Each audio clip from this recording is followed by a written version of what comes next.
Yo, that whole song goes hard. Super banger. Super banger. I don't know what got into me, y'all. I don't know what got into I was me. headbanging that whole intro. Yeah, dude. That song just hits differently sometimes, man. You know. But anyways, welcome to another edition, special Friday edition of Bearded Fireflies Wrestling Podcast. Super gang. Super Gang. Today is January 26th, the year of our Lord, the year of the dragon, not the American dragon, Definitely not the American Dragon. not the year of the snowman. Well, might be for a whole nother reason, but Here's a new one: the year of Pikachu. I like it. Pikachu's making a fucking return this year. We gotta hit a Jigglypuff here soon too. Yeah, dude. Anyways, today we got a lot to talk about. Facts. We have a ton to talk about. We're going to talk about SmackDown from last week. We are going to talk about Monday Night Raw from this week. We are going to talk about NXT, and we have two special things that we're going to talk about. Well, really three. But right off the bat, Chris, how was your week? I felt like it took forever, man. I just started vacation today. I felt like yesterday was like the longest day of my life. But started vacation, ready for the Rumble. I'm super hyped. Oh yeah. How about you? My week was all right, man. My week was all right. Celebrated my girlfriend's birthday last weekend. It was Happy pretty birthday, cool. Happy birthday. Thank you. Then I hung out, man. Hung out all weekend. I was gonna have like a little WrestleMania, or no, sorry, a Royal Rumble get together for tomorrow night, but my good buddy already had plans, so I'm gonna be solo dolo, watching it in bed, eating all the fat boy food that I shouldn't be eating. That's a W to me. Yeah, it's the ultimate W. All W's in the chat. It's an all W because like I can eat all fat boy food I want and not feel judged. I can be naked in my bed if I wanted to and not feel ashamed. You know what I'm saying? Yes, I do. But we're gonna refrain from saying naked too much on this episode because of Vince fucking McMahon, which is our F bomb of the week. If you have not joined and you have not watched the F bomb of the week or our shows, F bomb of the week is where we find something in the world of sports entertainment or pro wrestling or both, and we talk about it. And generally it's something bad. Generally it's someone's done fucked up or made an ass of themselves. Well, this week, Vince McMahon, the former owner of WWE, I would say former because I don't think he owns it anymore. Right. He got charged with some SA allegations. Yep. And before we get into the SA allegations and all that stuff, we got Jared in the chat. He said, "Yo, my guys, what's up, Jared?" Hey, yo, Jerry. And Jerry sends up the horns, the brother devil horns. Brother.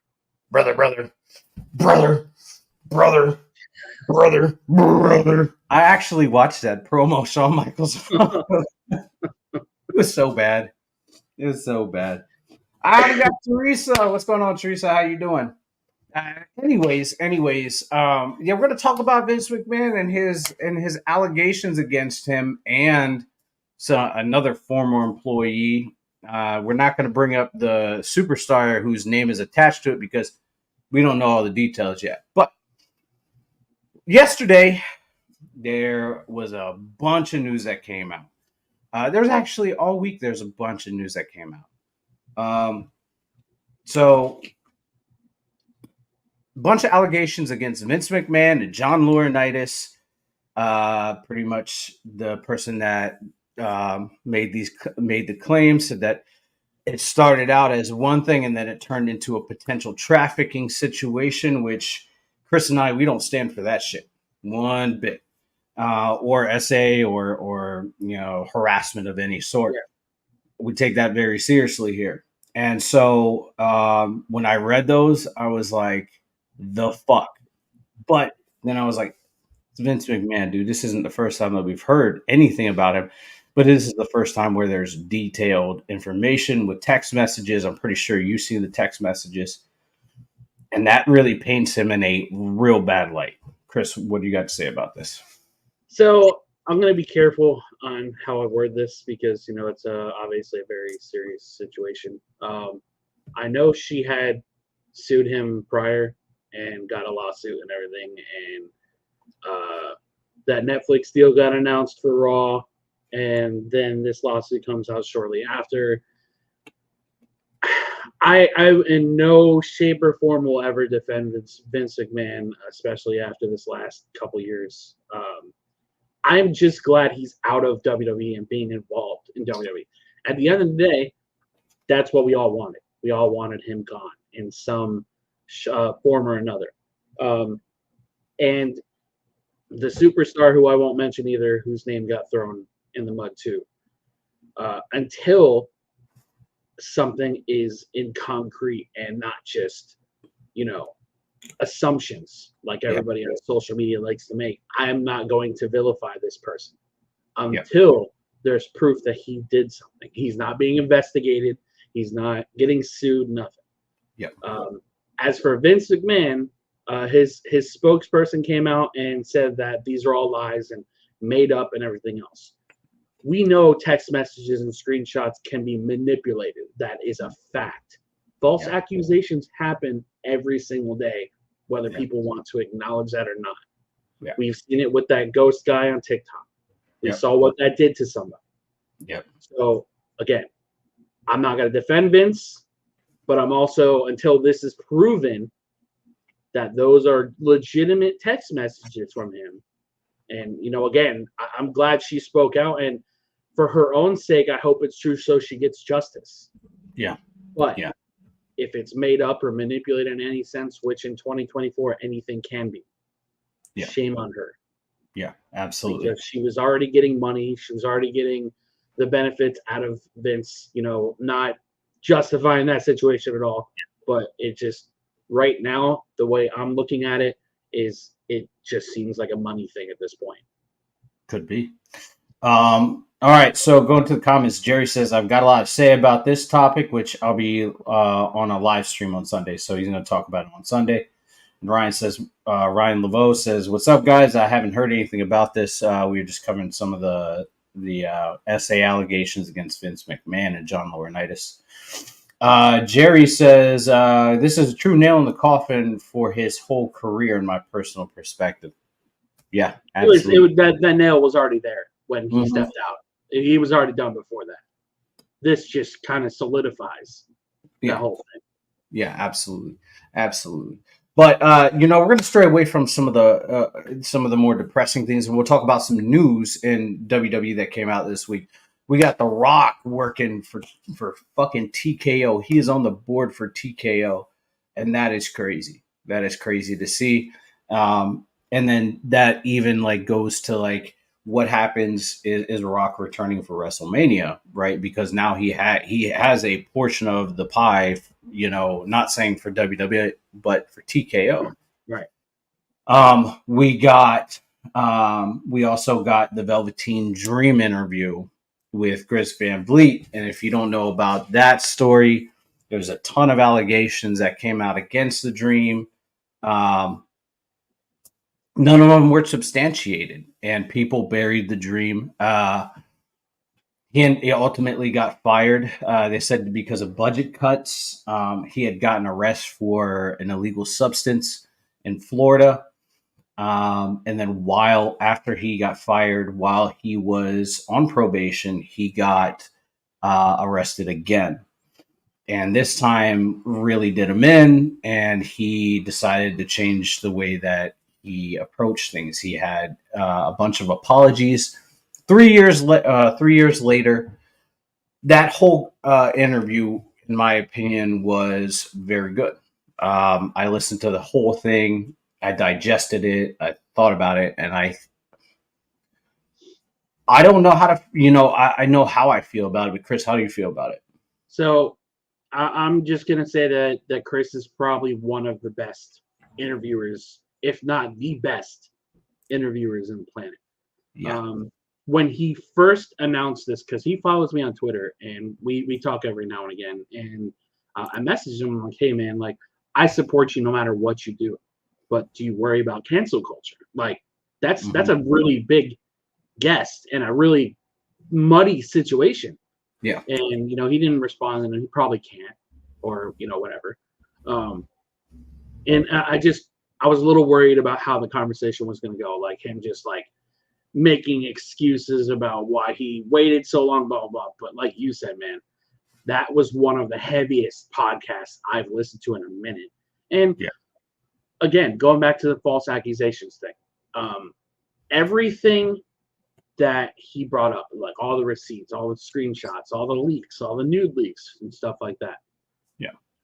There are active wrestlers on the roster on both AEW and WWE who have had their nudes leaked onto the internet. Yep. It cost Seth Rollins one of his relationships. Yep. And we cannot sit here and pretend like this stuff doesn't happen, because it absolutely does. Yeah. And I think as a whole, society needs to stop this guilty before proven innocent garbage, because there are people who falsely get accused. Are there monsters out there? Are there bad people? Absolutely. Yep. But if somebody in a position as Triple H and Vince McMahon at the time before all this stuff is investigating, not just, oh, well, we're looking into it. No, straight up investigating everything and found nothing. The man wasn't charged. He wasn't arrested for none of that. Yeah. That should be like, okay, there was nothing found. That should have cleared his name to begin with. But cancel culture wants to keep pushing until people are losing their jobs, until people are, just wanting people out of the industry because they don't like them. Yeah. And I feel bad for him to an extent, because Yeah. I still don't know if he's innocent or guilty. You can sweep things under the rug. Yeah. It's happened. We've seen it happen. Yeah. But that man spiraled out of control and self-destructed in the worst possible way. Yeah. Now, does anything come of the dream situation since this interview? Probably not. He's probably never going to go back to wrestling because, society probably won't let him. But, just to sit there and ignore people like Chris Jericho, who has accusations, or Ric Flair, who has accusations, and they're all very active on said rosters. Yeah. And you know what I mean? Like, it's like they're picking and choosing who they want to hate. And it's frustrating, because it's like, at what point do we just put our foot down and stop this cancel culture crap and just go by what it was when we were kids? Yeah. Innocent until proven guilty. Yeah. Very true. I agree wholeheartedly with you, man. With everything that you said. I made a video about it, and I think that you've seen it. And I was sure that I was going to get some hate. I got no hate. Even a few people said bring the dream back, and I firmly believe that. But that's got to be a decision that he makes, and that he makes alone. And if everything smooths over and like cancel culture can go fuck off, then we'll be fine. And that's the thing too, man. It's so hard to move past that, because like they tried so hard to cancel Ric Flair, and I don't like Ric Flair. I'm just gonna throw that out there right now. I can't stand him as a human being.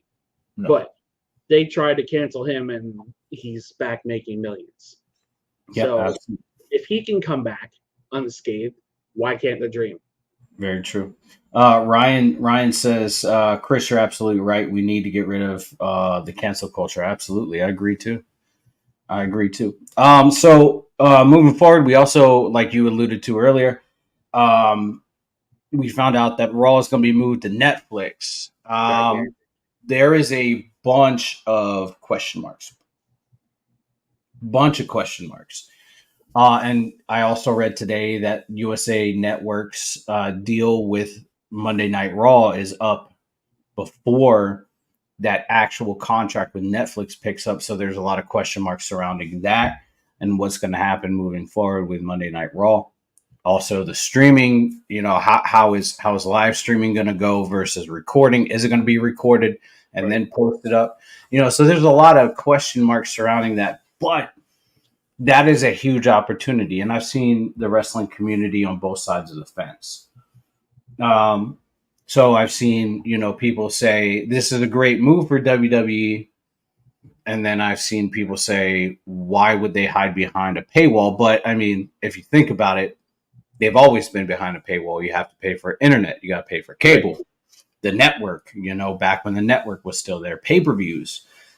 So the whole stance of why are they behind a paywall is invalid, in my opinion. What do you think? So I think the paywall argument is laughable, considering that's how Impact is doing their shows behind a paywall. Yeah. I mean, AEW is trying to go to HBO Max. If they would have landed that deal before WWE did, they would have been, oh, this is the greatest thing ever. Yeah. And again, as I alluded to in previous podcasts, I hate this us versus them mentality. Yeah. But man, after this whole Vince thing, we saw the worst of the worst people come out and say, oh, well, this is why Tony Khan is better. Da da da da da. It's like, bro, it's not even about that. Mm-hmm. You guys are making it about that for no reason whatsoever. Yeah. This is why their viewership is nosediving. Now, back to the streaming thing. I heard that there's going to be a live feature like HBO, like Hulu, and what else? I know I'm missing one there. Peacock. They're gonna have their shows on Netflix like that. They're gonna add a live feature on there. I think this is one of the biggest moves in the entire industry, regardless of how they want to look at it. Yeah. And the people that are saying that it's a bad deal don't know what they're talking about and don't know what a good business move is. Because not only does it raise the value of WWE, it makes them more money. Netflix is making money. WWE is making more money. So that means more talent. That means shows like NXT can be on the road. That means another possibility of international pay-per-views. Yeah. Like they're looking at it from tunnel vision instead of looking at all the possibilities around this deal. Mm-hmm. When Raw goes to Netflix, I was a little skeptic about it myself because I'm like, okay, is this a good or bad deal? But then I saw how much the value literally doubled in Monday Night Raw just going to Netflix over at USA. Yeah, and you also got to think about it too, man. All services are moving away from cable, right? And like moving more towards streaming platforms. So to keep up with the progression of the times, moving to a streaming platform, super smart. But I'm going to add a little plus onto it. You aren't just throwing it on a regular like HBO, right? Because not everybody has HBO. A fuckload of people have Netflix, right? So it's and Peacock. Yeah, and Peacock. So like, there's so many people that are on Netflix right now that have Netflix. It's going to give them that exposure, that they need to maybe past fans, where they're like, oh shit, wrestling's on Netflix now. Let me look at it. Let me see. That's exactly what happened with one of my buddies. He quit watching wrestling for a while, and then he went on to Hulu, and he was like, wrestling's on Hulu now. Started watching it, and like, he calls me up one day, and this was like maybe 2 months ago, and he was like, whoa, what do you think about, what do you think about LA Knight and Roman? And I was like, you watch wrestling again? He's like, yeah. So like, it's cool. It's bringing in past fans. So going to the comments, Ryan says, I think they just need to keep it on Peacock. It's easier that way. Easier, yes, but financially, from a business standpoint and financial standpoint, I think it's better. I'm gonna say this. Peacock is a gigantic platform. I don't disagree. But if you look at how many households that have Netflix over Peacock, it is an astronomical number difference between the two. WWE has a opportunity to hit demographics, to hit age, to hit people that have never watched wrestling or haven't watched wrestling in years. Yeah. There are people that I've talked to in the last couple weeks that are coming back to wrestling that haven't watched in years. Same with the wrestling thing, which we'll get into that part. The wrestling game part is what I meant. There are people that are coming back to the product. WWE is selling out all shows, selling out international pay-per-views. Like, Peacock is great. Don't get me wrong. Netflix is a bigger opportunity than Peacock is. Yeah, because absolutely. Peacock, while there's a lot of positives in Peacock, there's even more positives and even more possibilities in Netflix than there is on Peacock. Absolutely. Charity says, "Hey guys, working. Just saw y'all. Just want to say hi. Hi, Charity." Hey, Charity.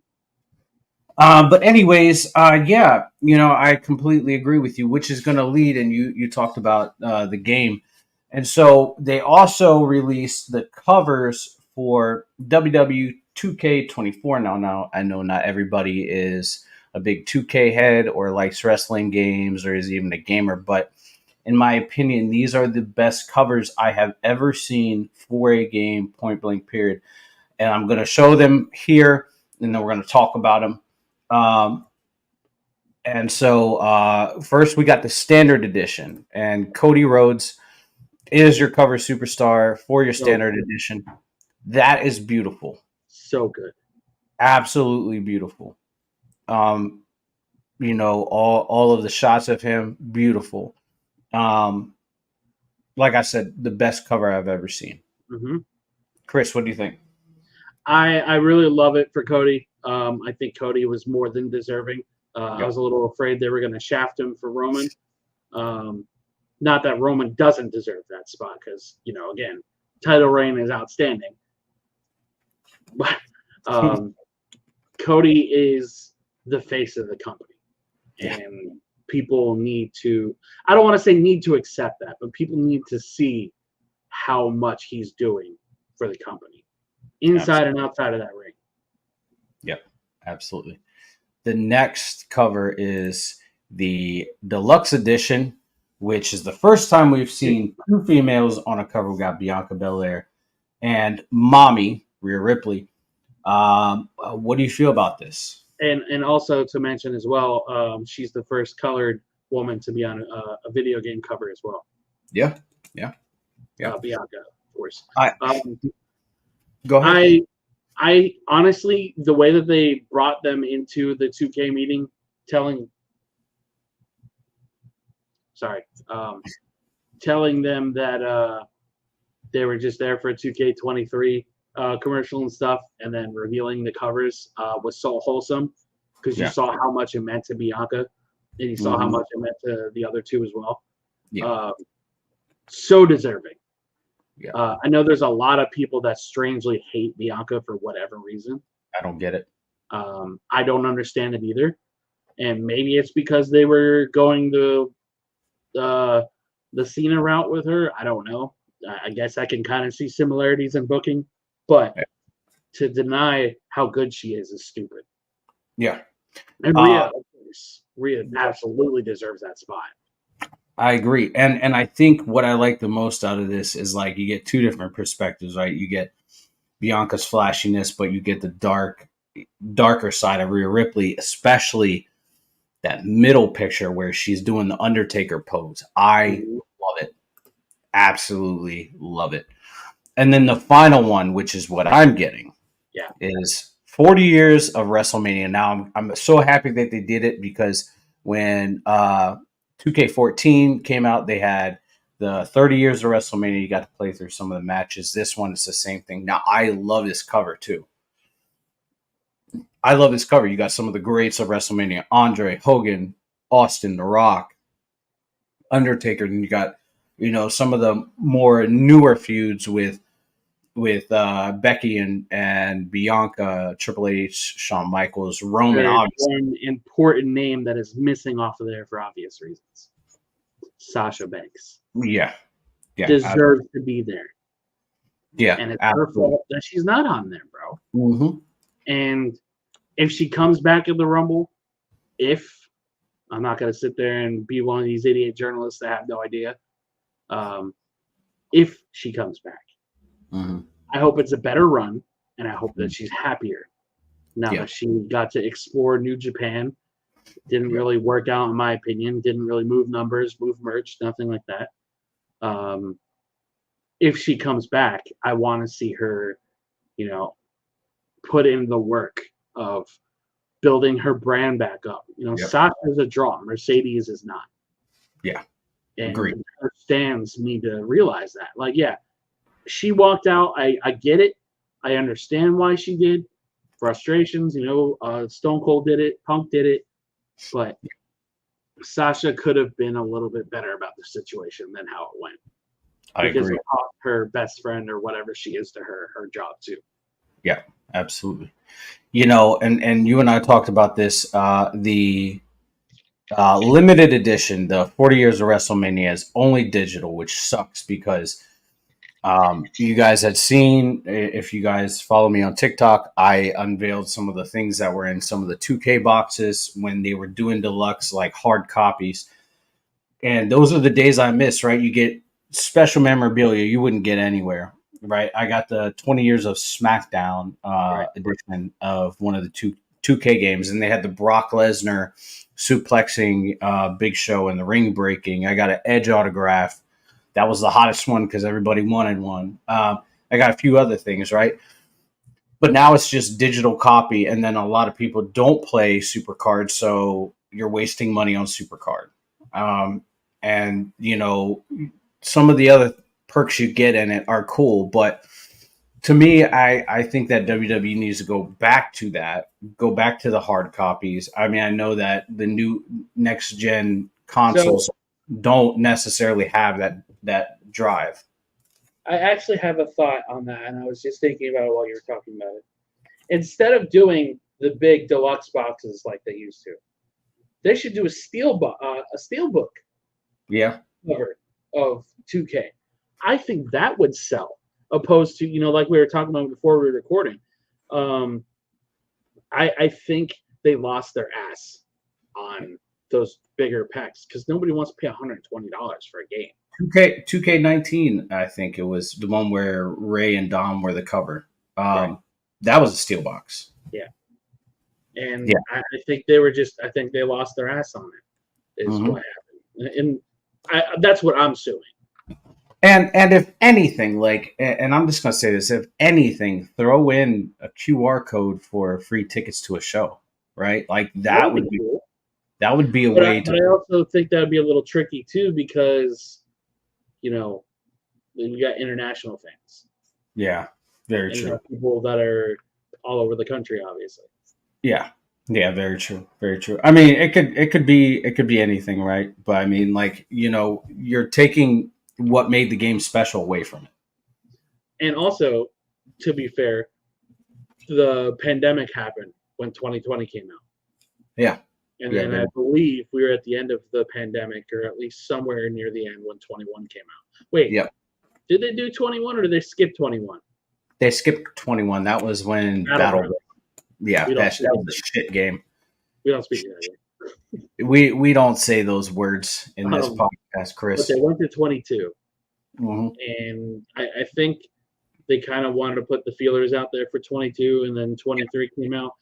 Bro, they had the opportunity to bring that shit back for 23. Like, that Cena cover is so nice. And I'm so pissed off that we never got that actual cover. Absolutely. I'm just saying, if I'm able to acquire a special piece of GameStop, merch, it's going to go right there, right? Like I typically I somehow got the one with Roman and Becky on it. I got a 4-piece that sat in my living room in Alaska. But if I get the 40 Years of WrestleMania or one of the other covers, motherfucker's going back there. It's probably one of the nicest covers I've seen out of a video game in quite some time. Yeah.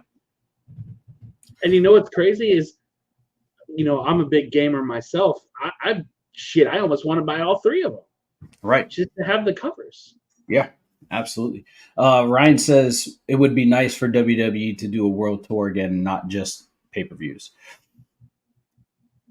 I mean, I think it's a logistics problem more than it is anything else. I mean, I can only imagine how much they got to spend and travel and then get the ring crew over there and book the venue. Like, I Yeah. can only imagine how many millions of dollars they spend doing just those.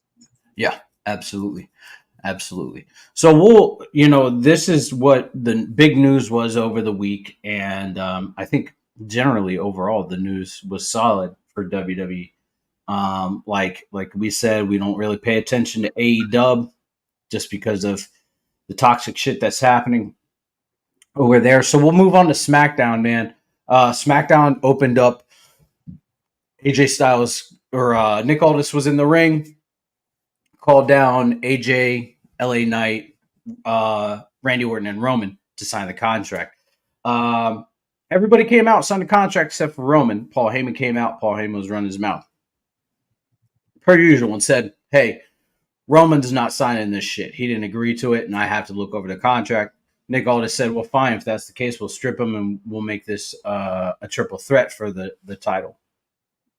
And we seen LA Knight and AJ go at it. Randy just stood in the corner. Then he made his way over to the corner where Paul Heyman was and grabbed him up by the tie and brought him in and said, one way or the other, Roman's going to sign that contract and get RKO'd tonight. Right. So then we seen a big return. A big return, and I'm really excited about something that Chris and I have been talking about for months. The return of Pete Dunne. Now, we're not going to cover everything that happened on SmackDown, right, and Raw. We're just going to. Can we backtrack really quick to that first segment? Yeah, go ahead. I just want to say that Nick Aldis is arguably the greatest GM I have ever seen, apart from William Regal. Because, my God, that man is just so good at everything that he's doing that I kind of feel like he's low-key trying to force Hunter to let him compete. Because if we get Nick Aldis and Roman Reigns, bro, that might be something special. Nick Aldis is a hell of a talent, man. I'd love to see it. Adam Pearce was too when Adam Pearce was in Ring of Honor. Right. But yeah, that segment was great. I love Nick Aldis as the GM for SmackDown. Killing it. Yeah, he's killing it. Absolutely killing it. We got, and in a weird way, we got two really good GMs, right? Adam Pearce, he's a good GM, but he kind of plays that he gets intimidated real easily. He kind of plays like that blue collar role really well. Mm-hmm. Yeah, and not more. He's not really like an authority figure presence. And like while he makes the matches and stuff, I don't look at him as authority opposed to Nick Aldis. No. Nick Aldis has a presence. Not that Adam doesn't, but you put those two in the ring, man, like you can tell the differences. It's crazy. Oh yeah. And just Nick Aldis has that presence of authority. Like he doesn't demand respect, he commands it, right? And like that's what I love to see out of a GM, which we have never seen, and I like it. And he's not partial to anybody, which is great. He was an outside source that came in. He didn't work in the back at all. So he literally, in a weird way, he's literally right down the middle. He doesn't give a damn, So that's cool. I really like it. We seen the return of Pete Dunne. And since they debuted Pete Dunne as Butch, I fucking hated it. Because it watered down Pete Dunne. In my opinion, it watered down Pete Dunne, and it really didn't do much for him. So, I think the biggest thing to take away from Butch is the differences, the key differences between NXT and the main roster, starting with crowd size. If he would have let him come up as Pete Dunne, he would have never, ever got reactions the whole time he was there. Yeah. Butch was a very clear Bruce Pritchard / Vince McMahon kind of thing. Like, okay, we like this kid. We've invested a lot of time into this kid. So let's give him a gimmick for now. He didn't complain. He didn't ask for his release. He He didn't bitch on Twitter. Nothing. He He just took did it it. on the chin, stood with the brutes for as long as they did, and did what they needed to do as a group. And then Sheamus got hurt. And maybe this was a blessing in disguise for Sheamus to get hurt. I hope he get well soon. For Butch, because now Ridge is on NXT, rebuilding himself, rebuilding this brand of himself. And you got Tyler Bate replacing Ridge on the main roster, who I think needs a lot of freaking work as a character. But that's why Pete Dunne's there. Now that Pete Dunne is back and the Bruiserweight gimmick is back, he's always wrestled the same, regardless if it was Butch or Pete. The difference between the two is not only the name, but the way he's presented as a talent. You're not threatened by Pete or by Butch. You're threatened by Pete Dunne. Yeah. And He comes out and he's just got that snarl and his hair's pushed to one side and it's like. So here's my Leo DiCaprio, like that Leo DiCaprio meme where he's just pointing at the TV. Yeah. And here's my thing about Pete now. Obviously, I think he's got a little bit higher of a ceiling than Tyler does at the moment, only because Tyler's hasn't been on the main roster very long. Yeah. If we're gonna get a full blown heel like Pete Dunne is, because that's the only way I ever want to see him. I don't want to see a babyface Pete Dunne because Christ, that's garbage. Yeah. It could work, especially if he turns on Tyler and we actually get good promos between the two. Yeah. But Pete still doesn't feel comfortable. He doesn't sound comfortable on that microphone still. No, I agree. I think that they should do the same thing that they did with him when he first joined and he was in the UK Championship tournament and he didn't talk. He just went after people and beat ass, right? And that works if you have a mouthpiece, but he doesn't have a mouthpiece anymore because Sheamus is gone. Yeah. I think we need to give him a manager, but somebody that is. What about William Regal? That would be cool. It could work for both guys. Yeah, and then bring up Dempsey. Oh my God, Dempsey with Dunn and Tyler would be crazy. Take my money. That would hit like crack. Just look at him and you're wired. I'm all hopped up on Mountain Dew. Yeah, dude, that would be a great teaming. I'd love to see it, but yeah, I'm excited that Pete Dunne's back. I can't wait to see what they do with him. What they, how everything works. Like you said, I do not want to see him as a face. I would, if anything, I'd like to see him as an anti-hero, kind of like a Stone Cold personality, where he's in between. But that would also require promo skills. Very true. Very true. Very true. All right, so fast forward. We'll talk about the rest of the show. We had Solo versus who did Solo go against? Was it Randy? It was Randy because he swapped. Yeah, it was Randy because Randy won. Randy won, and then Solo spiked him at the end, and he said 1 down, 2 to go. And then we had. No. That was the main event. Sorry. We had LA Knight and AJ Styles in a 1-on-1 contest. Solid match. Got interrupted by the Bloodline. Bloodline came in, beat the shit out of. That's what happened, Right. And then so we had Randy versus Solo. Randy won. He picked up the W. Everybody attacked. Even Roman came out and attacked everybody. Was setting up for the spear on Randy. Randy hit him with the RKO after he signed the contract. So good. Such a good segment. Really good show. WWE. There's one really cool piece of that spear, spear RKO transition. If you caught it, Roman protected the shit out of Randy's back with that RKO. Like he straight up bear hugged that shit, make sure he didn't hurt himself. Yeah. And I love to see little details like that, man, because it's like you see how much respect that man has in that locker room. Oh yeah. Absolutely, 100%. Don't forget also the Final Testament and the Prophets. Oh yeah. So we saw vignettes from both Prophets and Bobby Lashley, and the Final Testament It looks like tonight they're going to be facing off. We don't know if it's a match or if it's just a face to face. We shall see. But with that being the case, there might be another member introduced to one of the groups. So we'll see what happens there, and what goes on from there. I thought SmackDown was great. I Very enjoyed good. it. I was Very good. sports entertained. I was sports entertained.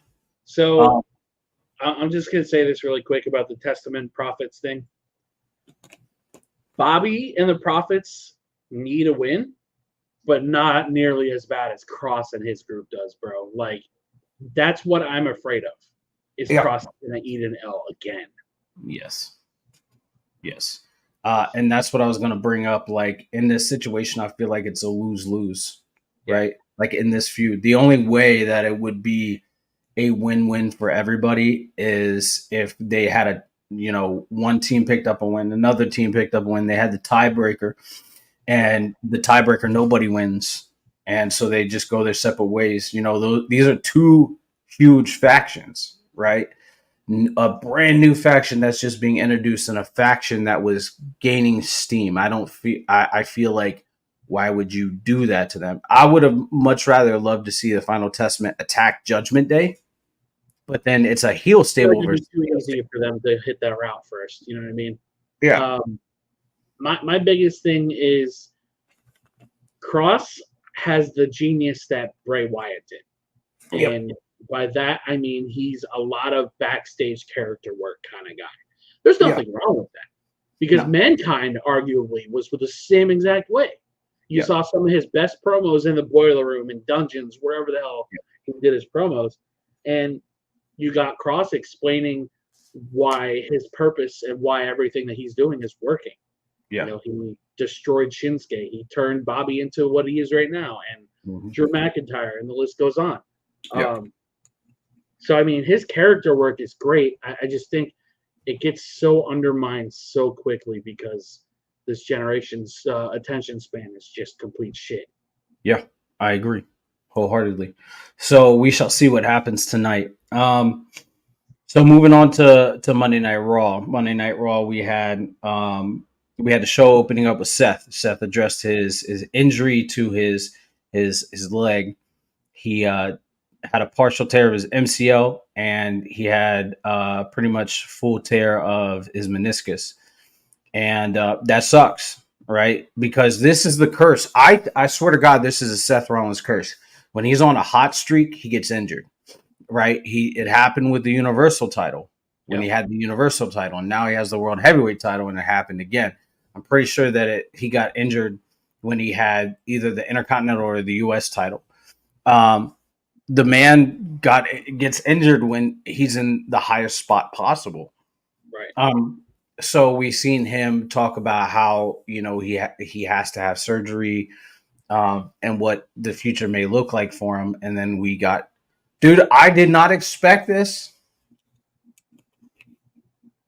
You and I both talked about this. I was like, I feel like they're going to do a cash in. I feel like they're going to do a cash in, right? Because that'd be the way to take the title off. But they didn't want to go that route. We got Gunther that came out. The other workforce champion. Yes, the other one. And we seen Gunther giving Seth his roses and said, hey, look, you and we're the same, and I plan on winning the Rumble on Sunday. Right. I think Gunther is a very special talent.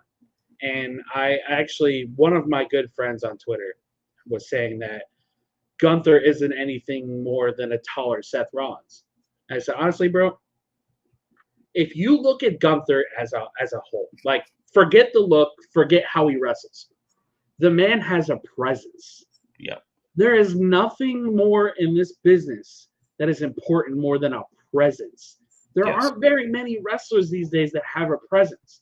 You got Gunther, you got Bobby Lashley, you got John Cena, you got Roman Reigns. Just off the top of my head, those four talents have a presence. You cannot teach a presence to anybody. Nope. You have to carry yourself as as that talent that nobody is better than I am, regardless where I am on the card. I'm going to work harder than the other guy. That is Gunther.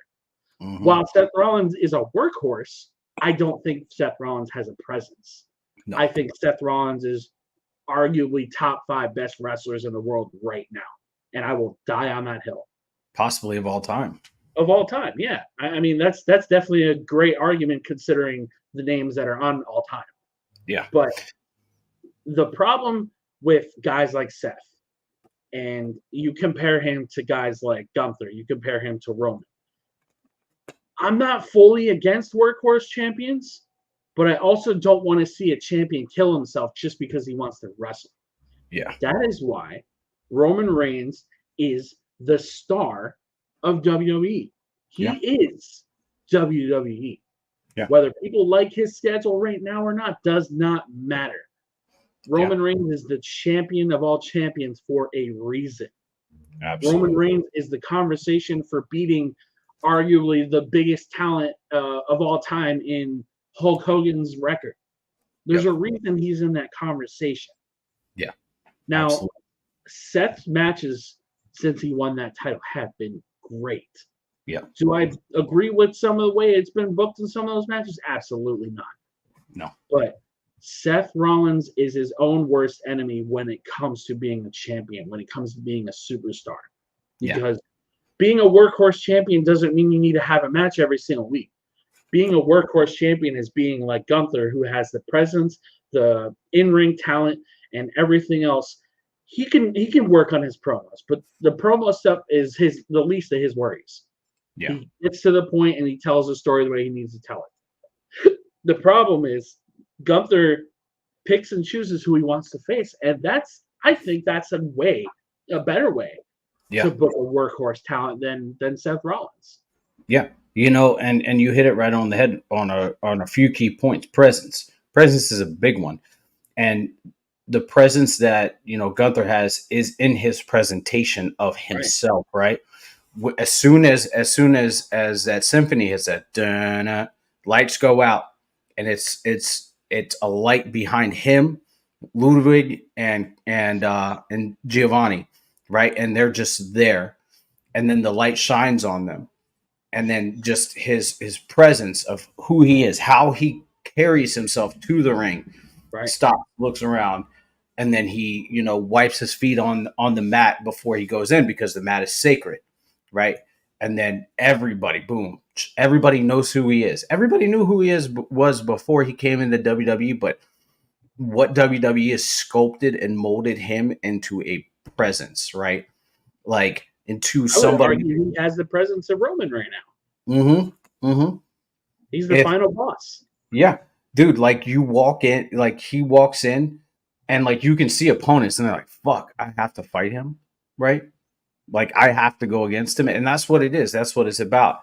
And like you said, stripping away, his in-ring ability and stripping away, his mic skills. That man has a fucking presence of anything, right? He could go into any career, and just by presence alone, he could probably get a job because that's the way he carries himself.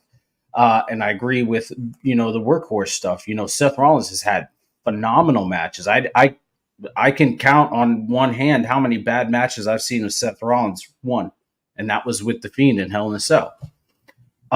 It wasn't a bad match; it was a bad outcome. So, I'm gonna say this about that match because this is actually a conversation I've been wanting to have for a long time with somebody, and you're the perfect person to have that conversation with. The problem with Hell in a Cell 2019 was not the ending, was not the booking, was none of those things. The problem is the fans' expectations of The Fiend and the fans' expectations of Seth Rollins. Yes. Painted them in a corner to nobody could get out of that unscathed. No pun intended to the cell. Yeah. And they wanted The Fiend to run rampant. They wanted him to win the title. They wanted this. They wanted that. They also said the same thing about Seth Rollins. Yeah. They turned on him the second he beat Brock Lesnar, didn't they? Yeah. And then what did they do to The Fiend when he got when the pandemic hit? They dog shit all over him. Yep. I would agree, and I also think that the point of the Fiend was to no sell, right? Right. You don't sell shit because it doesn't hurt him, right? But then you have Seth Rollins, who's the champion. You put him in Hell in a Cell, and like you said, they got painted into a corner. This is one of the times where listening to fans is not the fucking right call. They painted both of them into a corner where they could not get out of it. And you've seen it. How many stomps did Seth do? What did he do to the Fiend? And it was like every single time he got up, he got up, he got up, he got up, and it's like to a point you're gonna have to pull a gun on him and put one in his brain, which is not the fucking right call. Obviously, that's murder. But the fact of the matter is that that's murder. But the fact of the matter is you have a dominant champion like Seth Rollins. You don't want to take the title off him. You got a dominant contender in the Fiend. You don't want to take a title off of him, and then you put them in Hell in a Cell. Like that shit just doesn't make sense. I mean, that's kind of like what happened when you had Seth Rollins versus Brock Lesnar, and the lights went out, and the Undertaker was in the ring. You remember that? Seth Rollins disappeared. Where the fuck? And I remember watching this, and I was like, where the fuck did Seth Rollins go? Right. Right. Right. Did he get sucked into a space time continuum? Right? Does he just what the fuck happened to Seth Rollins? And the match was over, right? So I feel like there could have been something different. Like Fiend was getting his ass beat, and then he just disappears. That could have been cool, but again, then we run back to the bitching of the IWC. Again, I think they have always been a problem. Oh yeah. And even more so when they enter the fan, like actual live fans. Oh yeah. Because again, look what they were able to do with the Fiend / Bray Wyatt in the pandemic. The freaking match, the Inferno match or whatever the hell it was with him and Randy was so special. Mm-hmm. Stuff he did with Alexa was incredible. Yeah. And then Brody passed, and then WrestleMania happened, and we all know how that whole thing ended. Yeah. Yeah. Yeah. I don't know. Yeah. The Fiend is why we're here. That's why Rest in goddamn peace, man. Rest in peace. Yeah, I mean, I saw this action figure at a fucking at a flea market just like this, and I was like picking it up, and I bought it.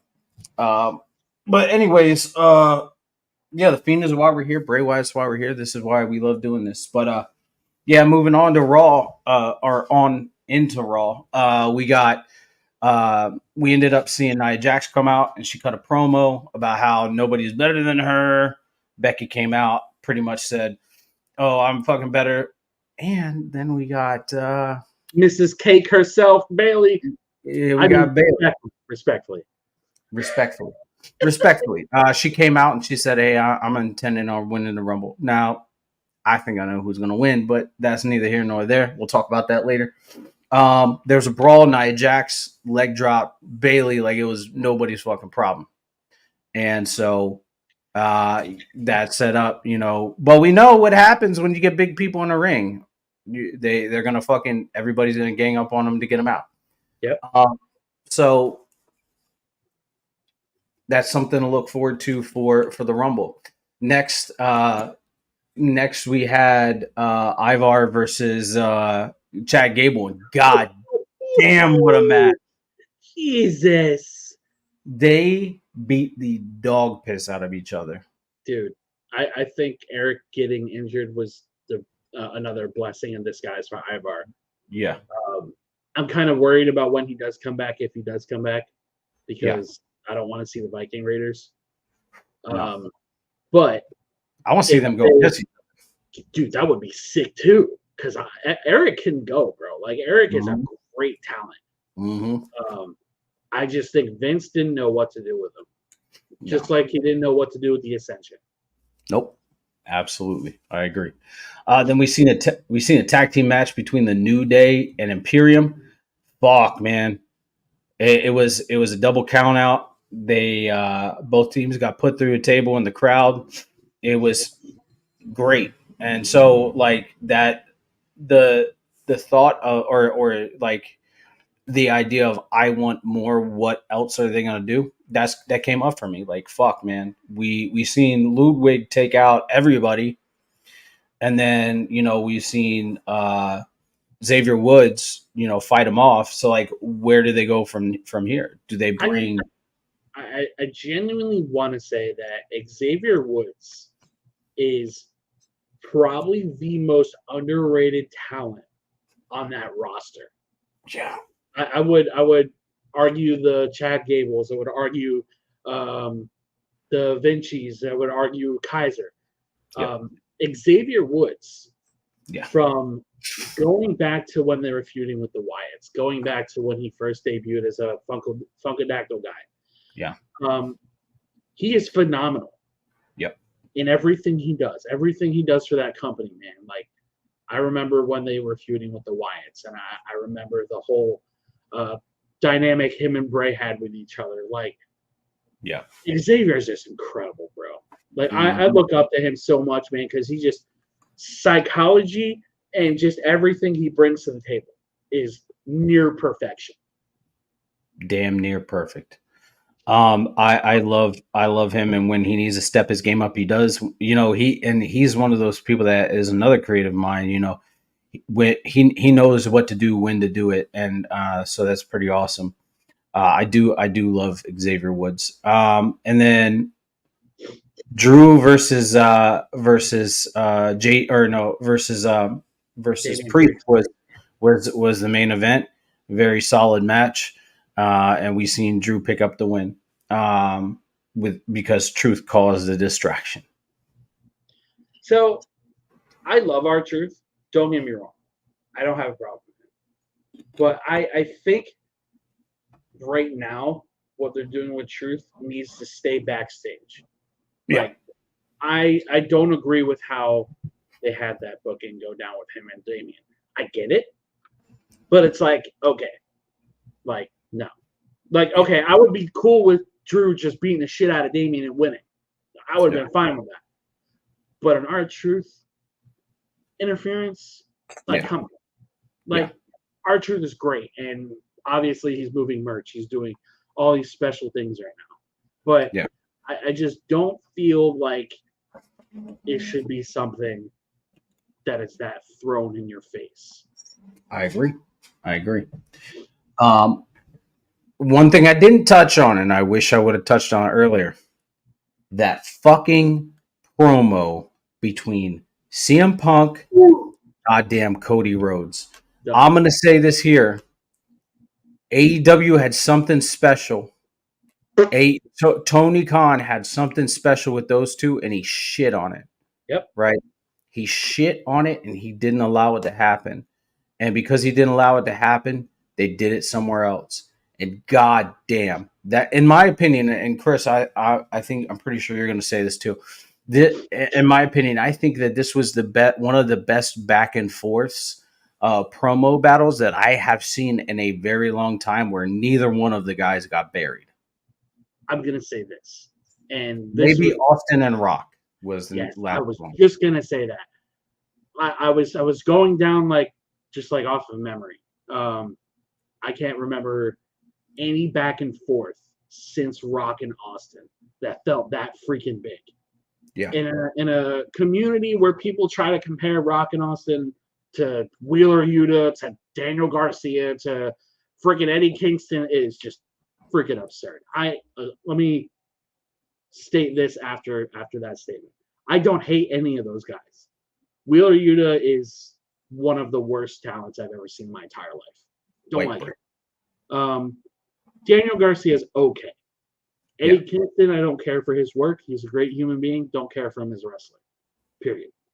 Now, the Rock and Austin comparison needs to stop with so many of these guys because they did it with Punk forever. mm-hmm. They said he was the next Stone Cold. Then they said Ambrose was the next Stone Cold. And we all saw how that happened when he went on the Austin podcast, for God's Yeah, sake.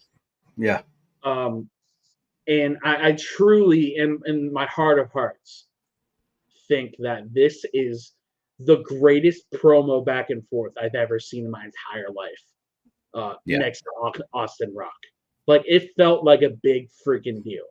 Mm-hmm. Everybody's like, oh, well, they're never going to bring up AEW. They're never going to bring up their time there. For what reason They do don't you need need to. them to bring up their time in AEW? They never interacted in AEW. Not to my memory. No. I'm I pretty think, sure Punk came in when Cody was on his way out. yeah. What I was thinking was there was going to be a line that was said something along the lines of, "I burned down the company that you created." But they didn't need to do that, right? Right. And Right. like I'm glad, like hindsight is 2020, and I'm glad that they didn't do that, right? Right. Because they don't need to bury anybody to make something special. I mean, shit, look at how they did the Drew and Punk promo. That was Oh another really good one. God, I was blown away at how good Punk handled that. yeah, I'm like, dude. okay, so he's bringing up all the stuff that, Punk followed Drew's lead, Drew followed Punk's lead, whatever. But god damn, man, like this whole time that Punk has been back, man, I can't wait to see this Rumble because we're gonna get a lot of special moments. Like, Look, man, and I'm calling it. It's going to be CM Punk and Cody at Rumble, or not at Rumble, at SummerSlam this year. yeah, I agree. I think that needs to be a match at some point. Whether it's for a championship or not, like that is a match that I'm dying to fucking see. But at the same time, where do you put Cody or not Cody? Where do you put Roman and Punk in that conversation? Well, if Roman is, if it's on the trajectory that they've been saying, it could be The Rock at Mania, and I don't want to see that, man. The Rock is not in ring shape that I know of. They could do I head of think the it needs table, a but year build up. yeah, that's like on the level of Cena and Rock, right? The first interaction. And I would argue to say it's bigger than Cena and Rock. Oh, it is. It is. Only They need because a year of build. the bloodline stuff, though. Yeah, yeah.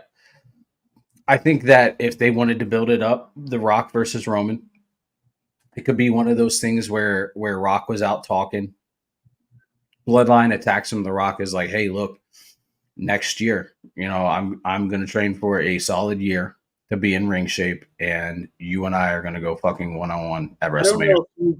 I don't know if you caught this in the Punk and Cody promo. Punk indirectly brought up The Rock. Mm-mm. He's like, what's that in the distance? A much bigger star standing in your way. Oh yeah, Main yeah, eventing WrestleMania. yeah. Because everybody's saying that Cody's not going to finish the story and he's not going to go to WrestleMania. I'm just going to say this right now, right here, right now. If they screw Cody out of going to WrestleMania this year for Rock, I'm not going to be happy. No, And I'll high key probably not even watch that match. that would kill all momentum, in my opinion, for Cody. Cody would be done. Yeah, He literally just signed an extension too. yeah, yeah. Like It you would. might as well give him the Stardust freaking gimmick after that. Yeah, absolutely. I agree. I think Raw was fire this week. Straight So fire. So So good. It gets me really hyped for Rumble. Like, I'm always hyped for the Rumble because you never know what to expect. And I mean, with the exception of maybe last year, you didn't know who was going to win. But this year, it's even more complex, right? Who's going to be in the Rumble? Who's going to win? I mean, we know some names that are going to be in the Rumble, but not everybody has been announced. Right. Are there going to be returns? Is there going to be debuts? Right? Like, there's so much that we don't. You know what's crazy about that, bro? Like, other than Andrade, there are no big names that are in free agent right now. I mean, I wouldn't even say Andrade is that big of a name, but you get what I'm saying. Okada. I mean, you got Okada and Tama Tonga, but I mean, even then, either one of them going to WWE. Who knows? Who knows, man? I know that. I know Okada wants to work a WrestleMania. I know that for a fact.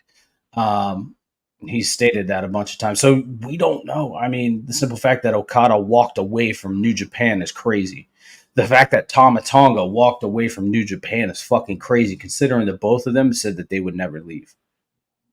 Right? So, bro, look at Stardom. Stardom is another one that doesn't have a great light on them either. No. I mean, so there's so many names for men and women that could pop up. and we'll I talk think about we're that. going to have more surprises in women than we're going to have men, to be honest with you. Oh yeah, definitely. So we'll see what happens at the Rumble, and we'll talk about that here in a little bit. Because, like I said, we got a surprise for the Rumble. But anyways, what happened on NXT, man? Chris is the Oh, NXT man. man. So NXT was a good show. Unfortunately, I missed the first hour of it because I was hanging out with my brother. But I did catch what I missed. We started off with Baron Corbin and Braun Breaker versus Nathan Frazier and Axiom to go to the Dusty Rhodes Finals, or the Dusty Rhodes Classic Finals. I'm just gonna say this, man. Baron Corbin and Braun Breaker is the greatest freaking pairing I've ever seen in my life. They're so I will goddamn. put that. I will put that on Team Hell No. I will put that on a lot of random ass duos. Yeah. Braun Breaker is so freaking funny, Yeah. and Corbin is so unintentionally funny that it just works so well together. You were thinking of me in the shower. Bro, that segment was gold. Yeah. He's like, not much better. I'm vetoing this whole Wolf Dogs and anything of you and me in the shower. Oh my God. You know who Braun reminds me of? He reminds me of a more beefed up Kurt Angle when Kurt Angle was playing the guitar with Austin. I think he's a more funnier Scott Steiner. Yeah. Yeah. Okay. Continue. I think Scott Steiner felt so forced, and people were just talking about the math promo, and that's really all they got on him, which again was a great stupid promo. But Yeah.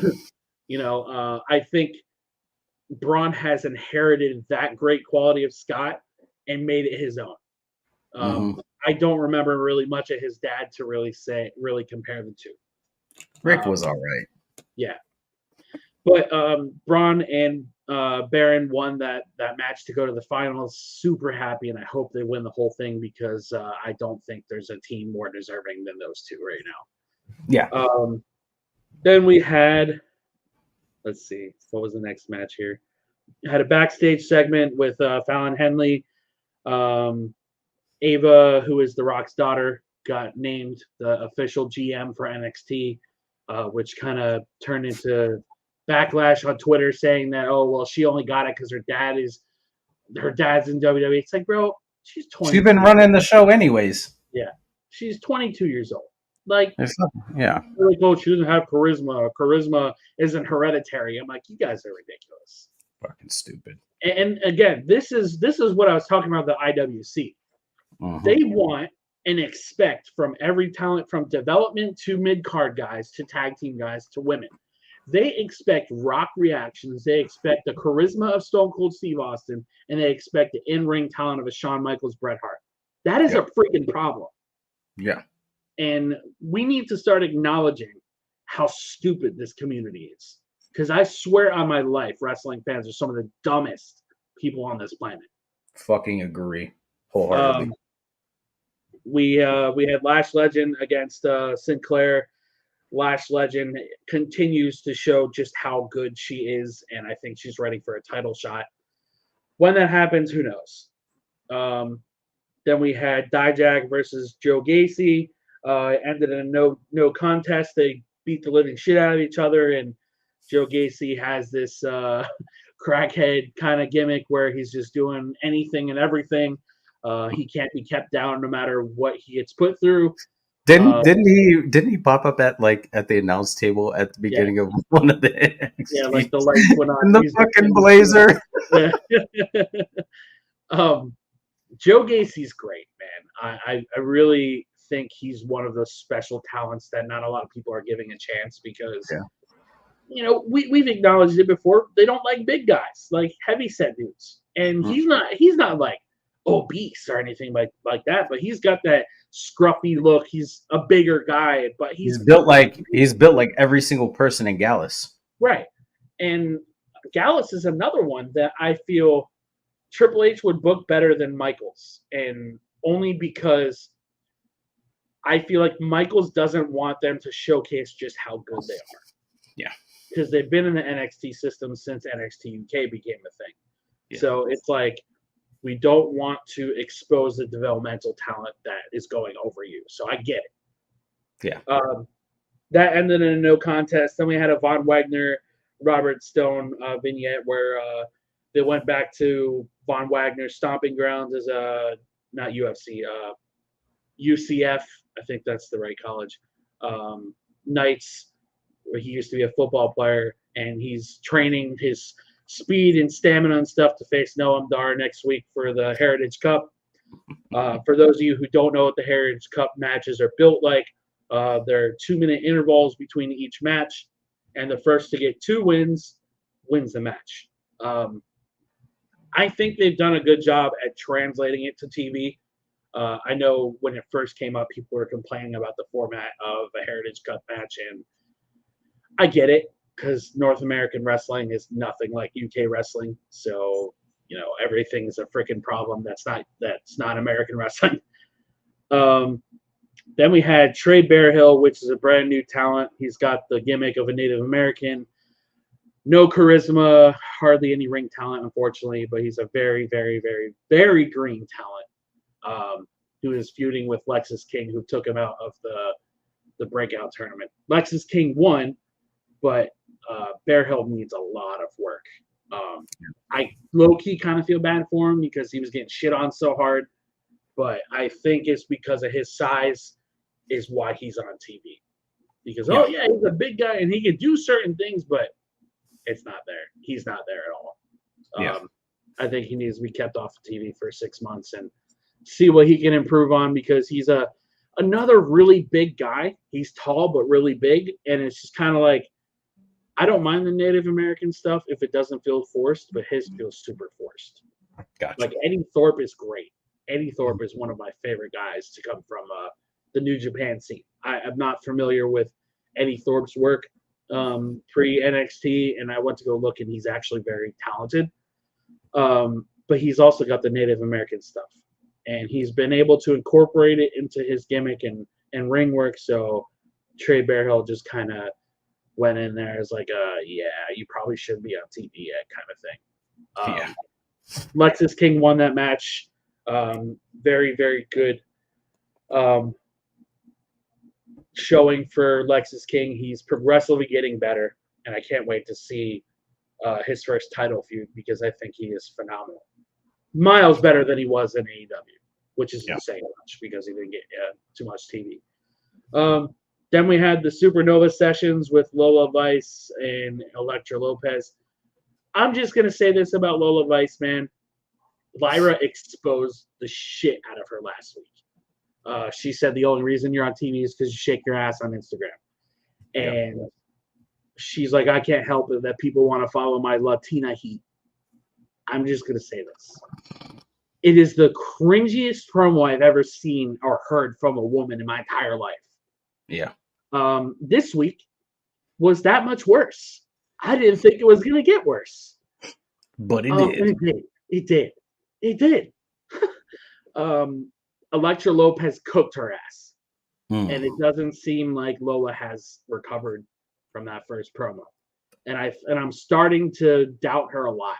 Starting to doubt the fact that maybe she wasn't ready to win the breakout tournament. And maybe she just won because she has a big ass and was shaking it all over Instagram and stuff. Her Latina heat. Yeah, her Latina heat.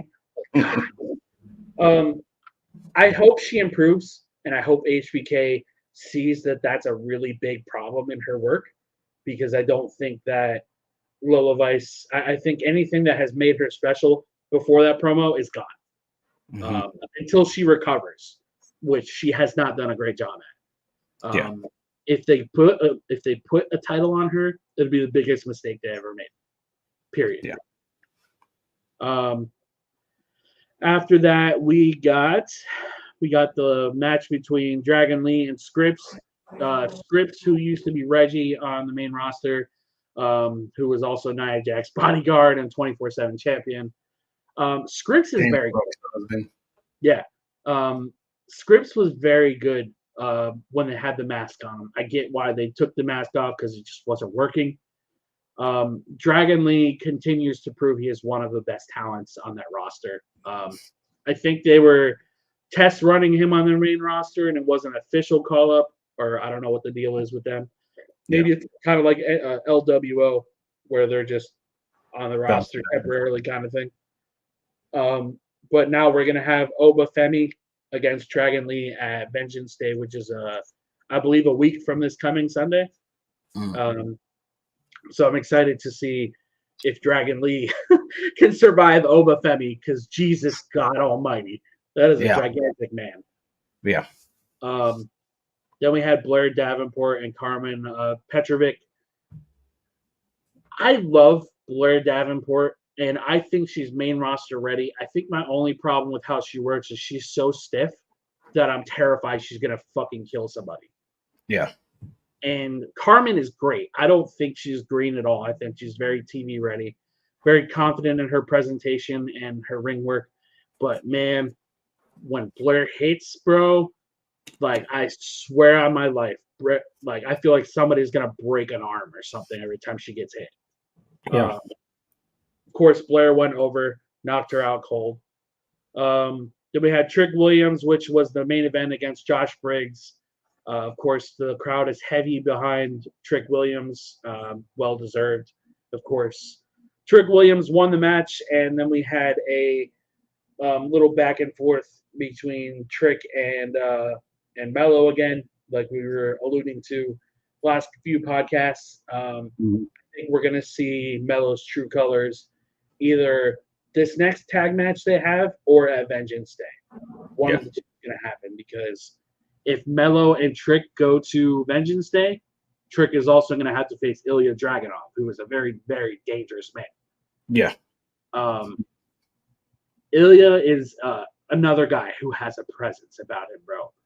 Yeah. He's way too good at what he does. I would love if he were to be the one to take that title off of Gunther, to be 100% honest with you. Yeah. Then we had the last segment with Roxanne Perez and Lyra Valkyria for their Vengeance Day match for the title. Roxanne kind of alluded to, you're in the spot that I was in a year ago where they put the title on me and the fans turned on me and stuff, and you know they're going to cheer for you and then they're going to boo for you. I'm like, well, you know, she knows how phony these fans are. They kind of threw her away the first chance they got. Yeah.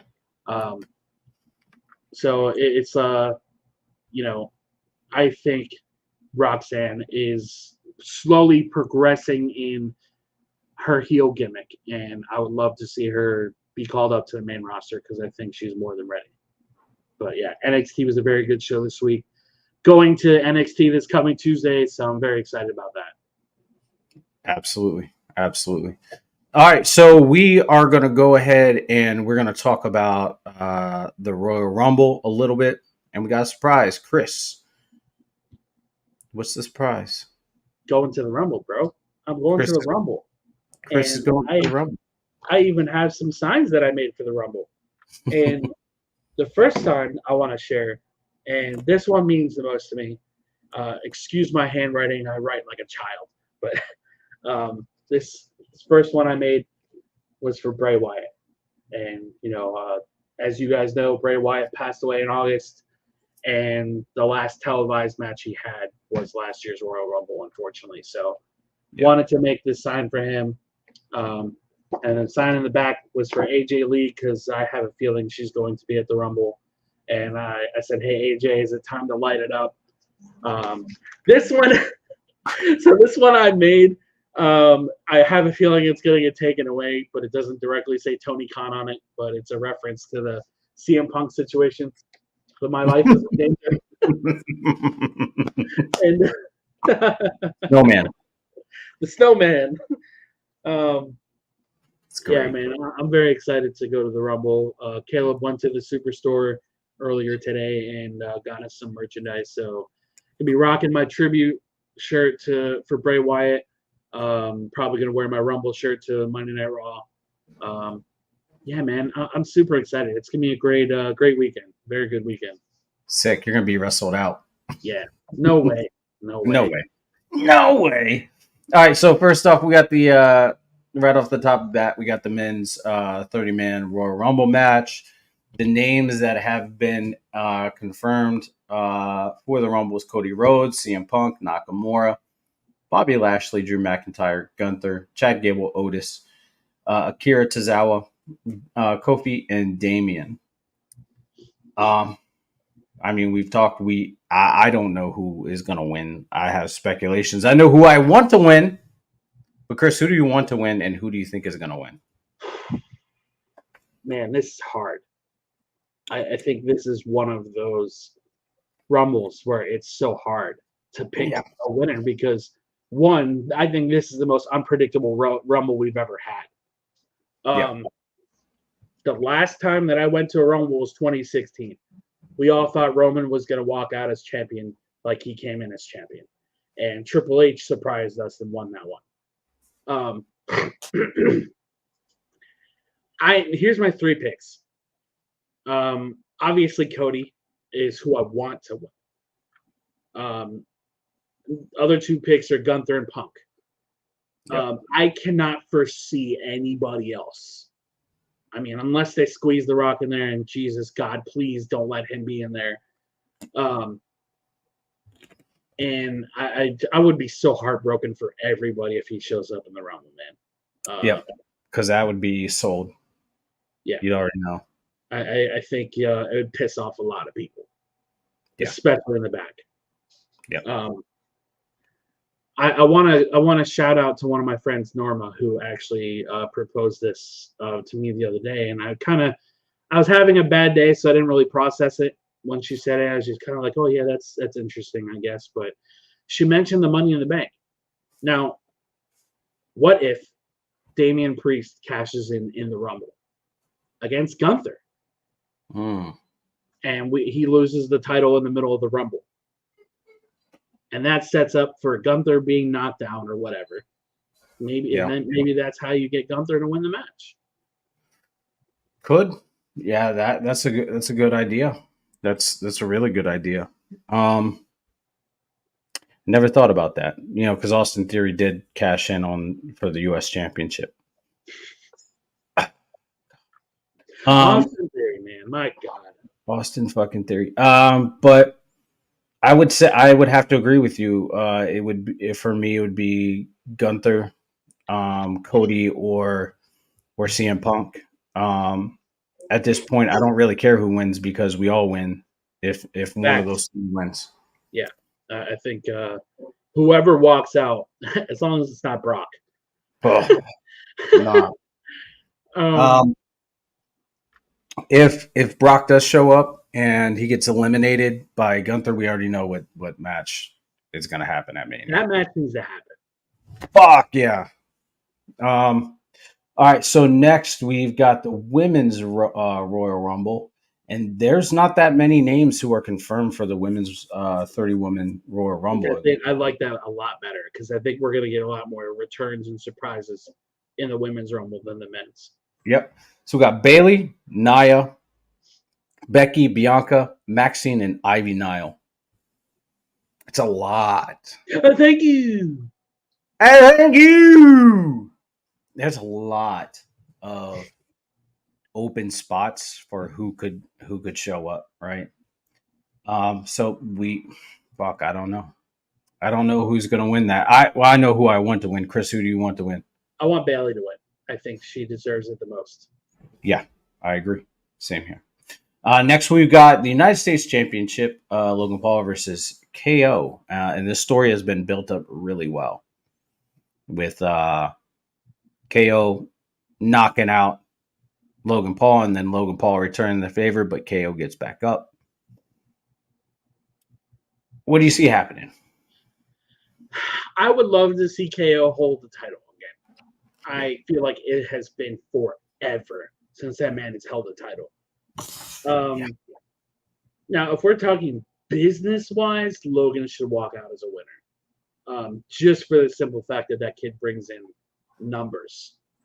He brings in ratings, whether people hate the guy or not. He's a draw.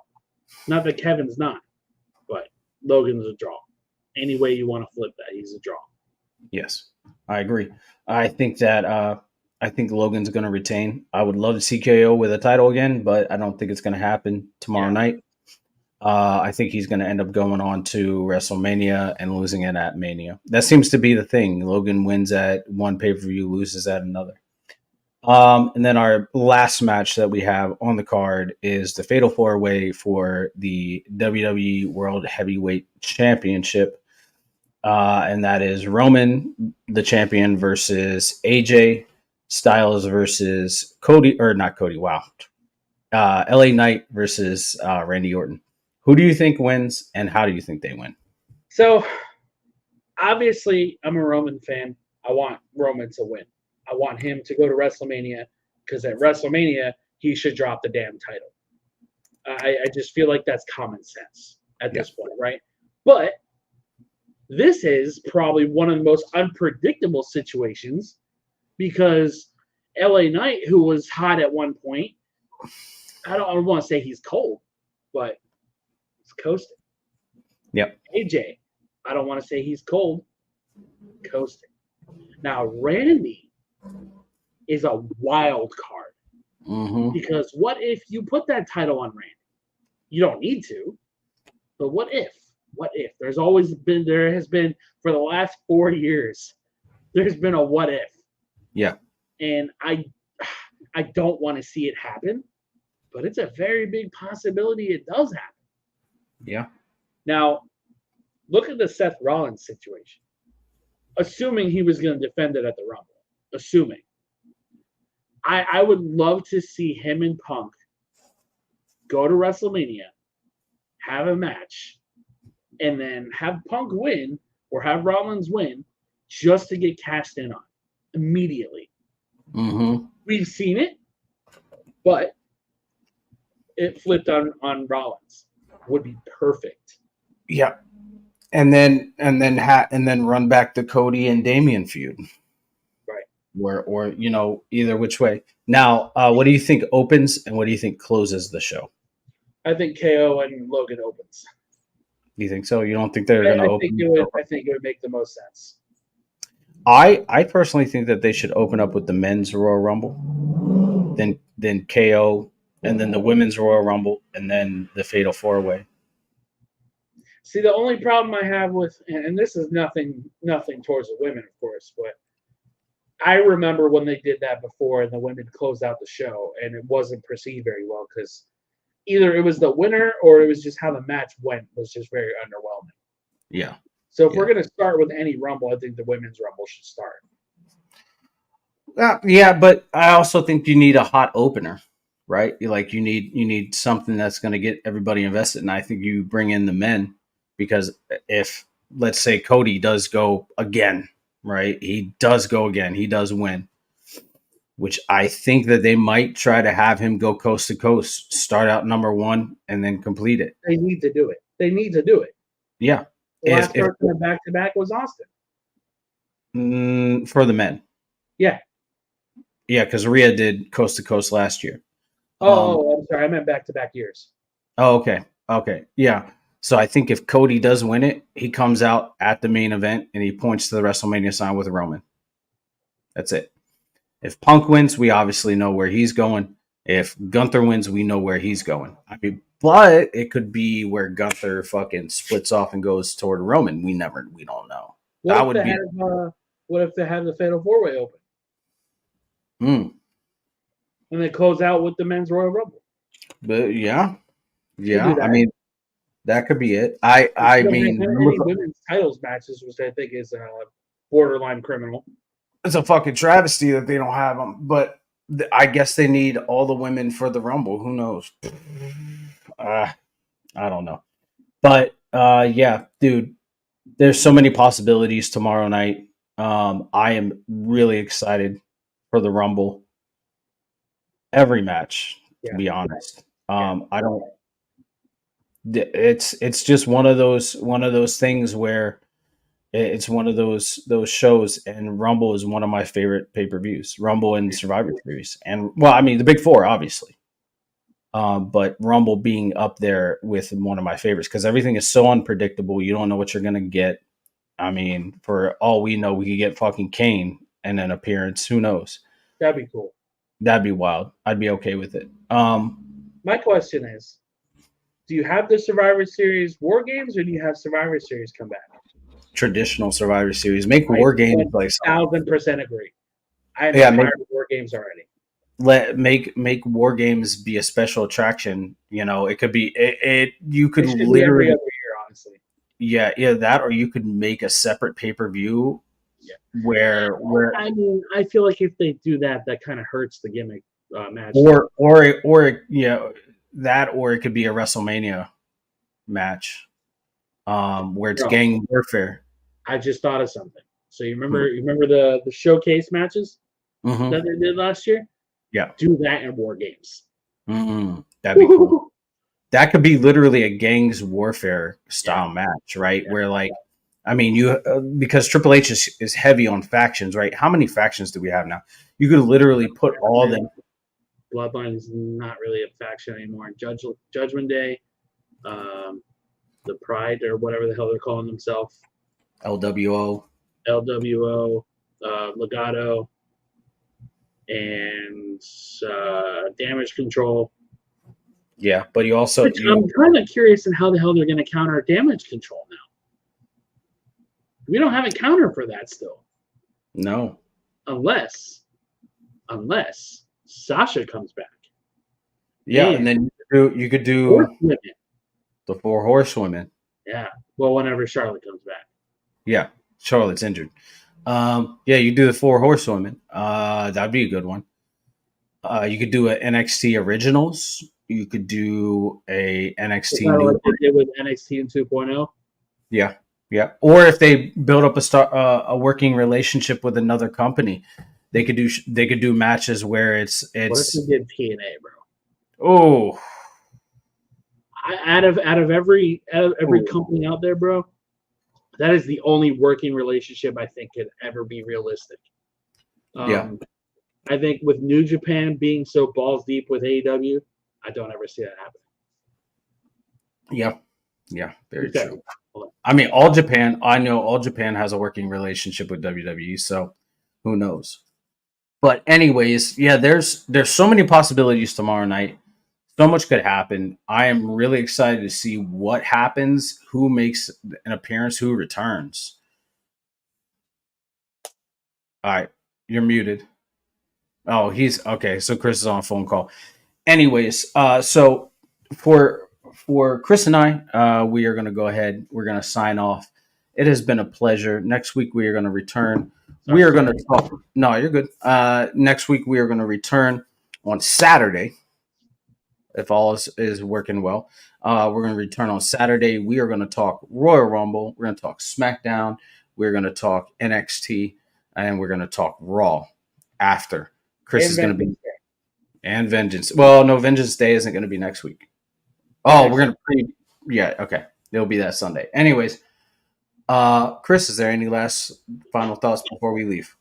I just want to say for everybody that is still listening, or anybody that is listening, I hope that everybody enjoys the Royal Rumble. I think we are in for a very, very special weekend. I think more so tonight's going to be special. The Rumble's going to be special. I'm also attending the Undertaker One Dead Man show Sunday, so that'll be fun. Raw's going to be great in Tampa as well, because that'll be a couple days after the Rumble. NXT is going to be special because I'll be there too. Yeah, man, I'm freaking pumped. Yeah, absolutely. And again, before anybody forgets, this year it's for this man. Absolutely. I am really excited for the Rumble. If you haven't been able to tell how much I've said that I'm excited for it, I'm excited to see everything that happens moving forward. And I think that we're in for a treat. I think we are definitely in for something really awesome, really spectacular. So until next week, I hope you guys have a good week. Enjoy your week in wrestling. Be kind to each other. Be kind to yourself, and you are loved. Gang, gang. Much love, gang, gang.